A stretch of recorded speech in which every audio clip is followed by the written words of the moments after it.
మహిమను విడచి భువిపైకి దిగి వచ్చి కరుణతో నన్ను పిలచి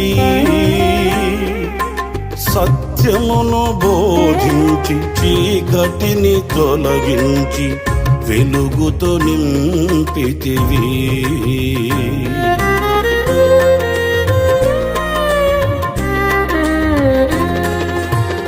మహిమను విడచి భువిపైకి దిగి వచ్చి కరుణతో నన్ను పిలచి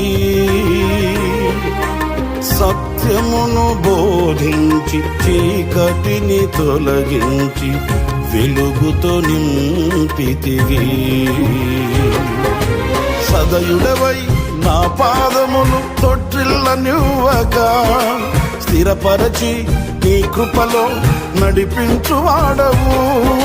సదయుడవై నా పాదములు తొట్టిల్లనివ్వగా స్థిరపరచి నీ కృపలో నడిపించువాడవు.